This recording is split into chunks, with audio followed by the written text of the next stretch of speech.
মুক্তিযোদ্ধা হানাদাররা যারা এই দেশকে রক্ষা করার জন্য বিপক্ষে কাজ করেছেন, সেই লোকের উদ্দেশ্য করে আমি একটি কথাই বলবো, এই দেশে কিন্তু ফেব্রুয়ারি মাসে 12 তারিখ নির্বাচন হবে, তাতে আপনারা কোনো বানচাল করার চেষ্টা করবেন না। আমরা সুস্পষ্টভাবে বলতে চাই, এটার সাথে নির্দিষ্ট একটা নির্দিষ্ট এজেন্ডা বাস্তবায়ন করার লক্ষ্যে বাংলাদেশের যে আগামী জাতীয় সংসদ নির্বাচনকে ব্যাহত করার লক্ষ্যে যে স্বৈরাচার হাসিনা পতনের মাধ্যমে বাংলাদেশ জুলাই আন্দোলন সফল হয়েছিল, তারই ধারাবাহিকতা থেকে আমরা লক্ষ্য করতে পারছি।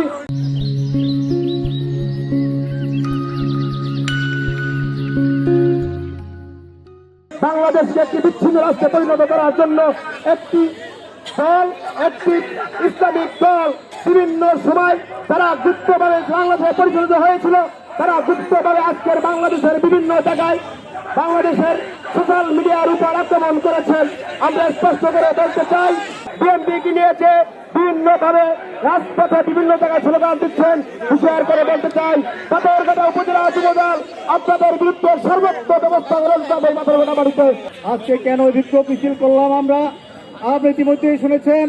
আমার প্রাণের ভাই ওসমান হাদিকে যারা নির্মমভাবে হত্যা করেছে, তাদের বিরুদ্ধে আমাদের এই বিক্ষোভ, আমাদের আরো বিক্ষোভ আমরা করছি।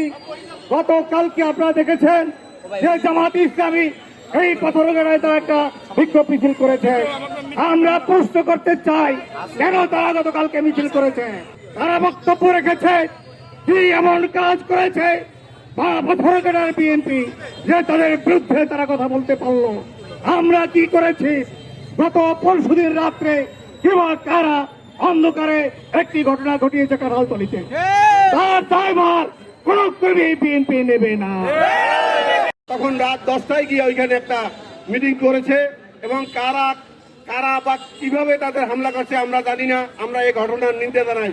কিন্তু তারা চেষ্টা করতেছে ওই ওসমান হাদির মতো গুলি করেছে আওয়ামী লীগের লোকেরা, আর দোষ চাপাতে চেয়েছে আমাদের বিএনপির উপরে। অতএব আমি জামায়াত ইসলামের নেতৃবৃন্দের কাছে অনুরোধ করতে চাই যে আপনারা নিজেরা অন্যায় অপরাধ করে অন্যের ঘাড়ে দোষ চাপাবেন, সে সুযোগ পাবেন না, কখনো সুযোগ পাবেন না। আমরা আমাদের রক্ত দিয়ে এই বাংলাদেশ 71 সালে স্বাধীন করেছি।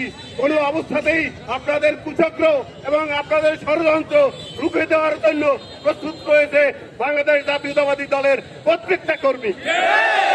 আমি পাথরঘাটা থানার ওসি সাহেবের দৃষ্টি আকর্ষণ করে বলছি যে জামাতের এইরকম এই দোষারোপের রাজনীতি, কৌশলের রাজনীতি, মেকি ঘটনা তৈরি করে আপনার দ্বারা দৃষ্টি আকর্ষণ না করতে পারে, আপনি সদা সর্বদা সতর্ক থাকবেন।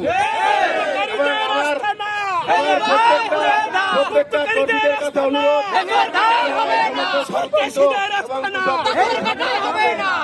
আমার বক্তব্য